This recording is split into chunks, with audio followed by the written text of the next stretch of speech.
Flashes, red carpets, a custom Louis Vuitton gown worth more than the average American home.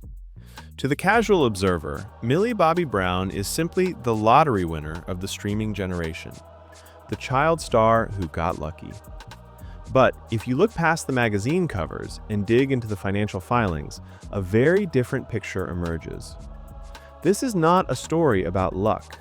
This is a story about a desperate financial recovery mission that mutated into a private equity empire, a collection of businesses owned personally by her. Most people assume her wealth came from a salary. They assume that Netflix wrote a check and suddenly life was easy. But the math tells a much darker, more aggressive story.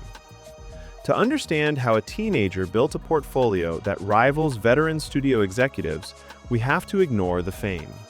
We have to ignore the red carpets. Instead, we must look at the Trojan horse protocol, the ruthless business strategy she used to infiltrate the streaming giant, hijack their global traffic, and siphon it into her own bank account. She didn't just want to be an actress, she needed to be a mogul. Because just a few years before the world knew her name, her family had lost absolutely everything. This is the financial success of Millie Bobby Brown. The year is 2015. The location is not a mansion in Hollywood, but a spare room in an aunt's house in Bournemouth, England. The Brown family is, for all intents and purposes, insolvent, meaning they had zero money left to pay their debts. Years earlier, her father, Robert Brown, had made a high-stakes gamble. He sold the family's business. He sold their home. He liquidated their assets, selling everything they owned for cash, to move the entire family to Orlando, Florida, and then to Los Angeles. He was betting their entire capital allocation on his daughter's potential acting career. It was a gamble that failed. Therefore, by late 2015, the liquidity was drained. The available cash was gone. The managers had stopped calling. The industry had rejected her. The family was forced to retreat across the Atlantic, defeated and broke. In interviews, Millie has described this period not with nostalgia, but with trauma. There was no safety net. There was no trust fund. There was only the crushing pressure of knowing that her family's financial survival rested entirely on her 11-year-old shoulders. This context is crucial because it explains every financial decision she has made since. When you are hungry, you eat. But when you have starved, you hoard. Millie didn't enter Hollywood looking for art. She entered looking for survival. And that desperation gave her an edge that her well-fed peers simply did not have. She needed one yes. Just one.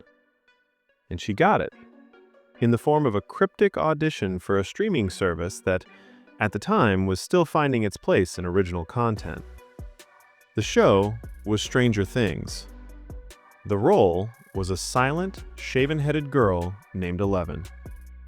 But here is where the numbers get interesting.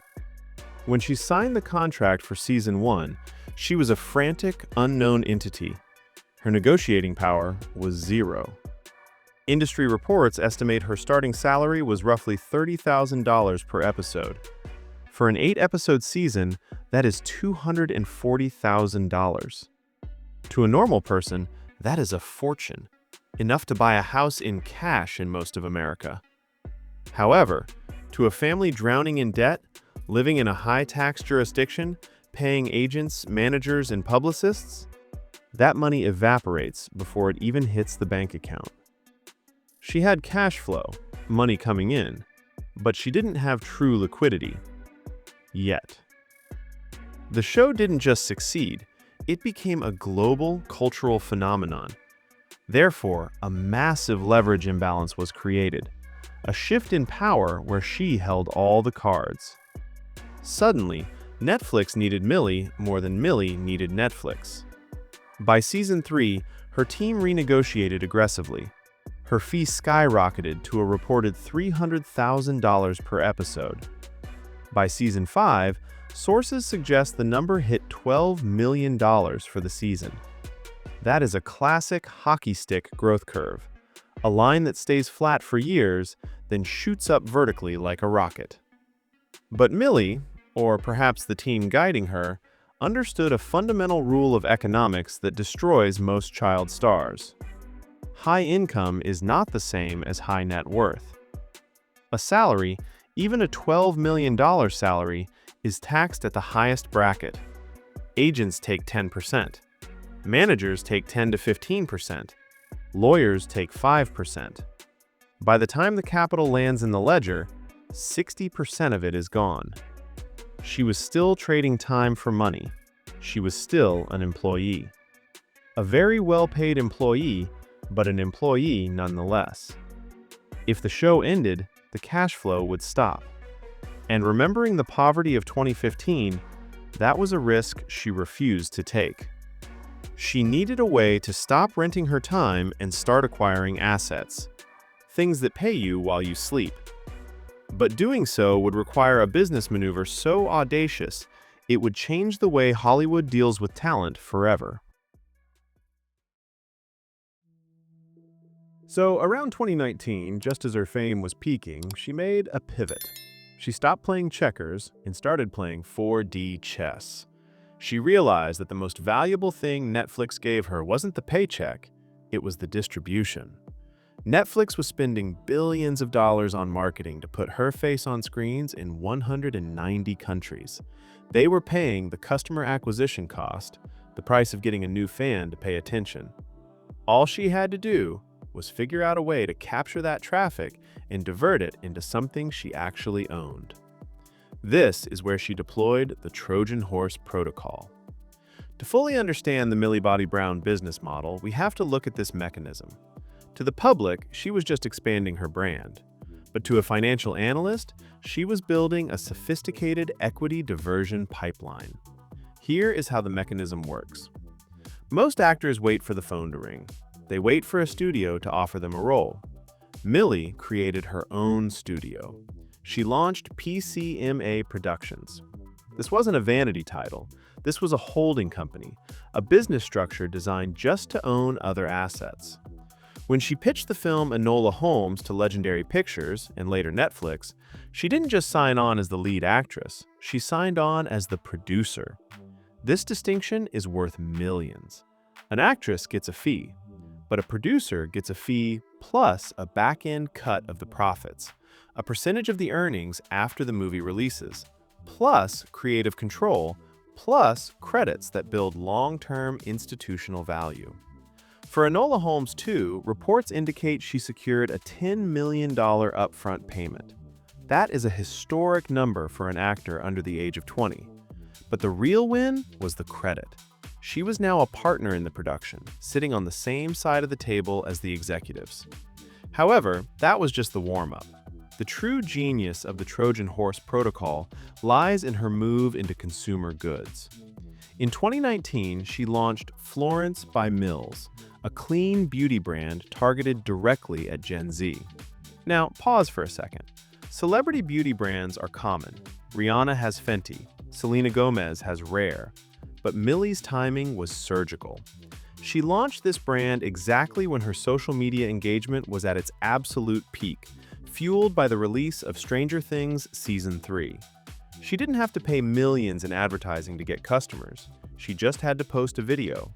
This is the zero-cost traffic arbitrage, getting customers for free while competitors pay millions. She used the audience Netflix paid to acquire, and she funneled them into a business where she held significant equity. By 2024, industry estimates placed the brand's potential revenue in the millions, with a massive retail footprint in Ulta Beauty and Boots. Here is why this matters for her revenue breakdown. A $10 million salary from a movie is cash. Once you spend it, it is gone. But a beauty brand generating recurring revenue, money that comes in automatically every month, is an asset. It has an enterprise value, a price tag someone would pay to buy the whole company. If she were to sell Florence by Mills today, based on typical market multiples for profitable beauty brands, her stake could theoretically be worth tens of millions of dollars. This is the difference between being rich and being wealthy. Acting pays the bills, but equity builds the empire. She successfully converted her fame, which is volatile and temporary, into a retail footprint, which is tangible and scalable. She effectively built a moat around her financial future. Even if she never acts in another movie again, the tubes of mascara on the shelves at Ulta keep selling. The cash flow has been decoupled from her time. But this rapid ascent was not without significant friction. When you mix family, money, and a teenage girl, the lines get blurred. And the aggressive tactics used to build this empire were about to trigger a scandal that threatened to destroy everything. In 2016, mere months after Stranger Things exploded, a controversy erupted that threatened to derail the entire operation before it even started. The Hollywood Reporter broke a story alleging that her father, Robert Brown, was demanding a $100,000 cash payment from major talent agencies just for the privilege of representing his daughter. To put that in perspective, $100,000 is the price of a luxury sports car, just to have a meeting. In Hollywood, this is heresy. Agents are paid a commission on work secured, not an upfront fee. It triggered a pay-to-play accusation that made industry veterans react negatively. It signaled that the people behind Millie were looking for fast cash, potentially at the expense of her long-term reputation. While her team eventually signed with WME and the controversy faded, it left a stain. It reinforced the narrative that the family business was aggressive, perhaps too aggressive. Furthermore, the brand faced an authenticity crisis. In 2023, she released a novel titled 19 Steps. It was marketed heavily on her name and family history. But when it was revealed that the book was ghostwritten by author Kathleen McGurl, the internet backlash was severe. Fans felt duped. And this highlights the single biggest risk to her business model, the authenticity bubble. Her entire empire, from the beauty products to the books to the movies, rests on a foundation of relatability. Gen Z buys Florence by Mills because they believe in Millie. But as she gets richer, and as she becomes more corporate, that connection begins to fray.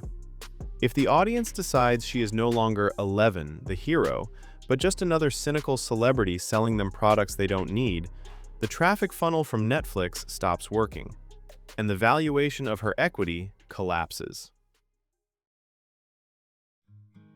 So, what is the bottom line?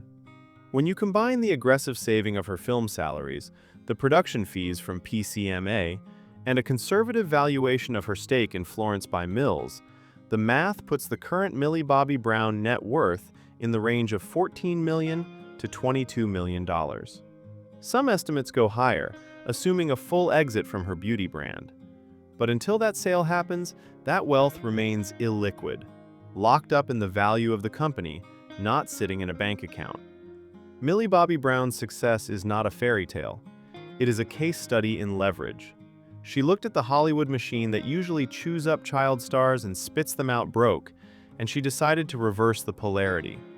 She didn't just want to be in the movie, she wanted to own the production. She didn't just want to endorse the product, she wanted to own the company. The lesson here is simple. You cannot get wealthy renting out your time, no matter how high the hourly rate is. You have to own the asset. If you found value in this analysis, subscribe for more.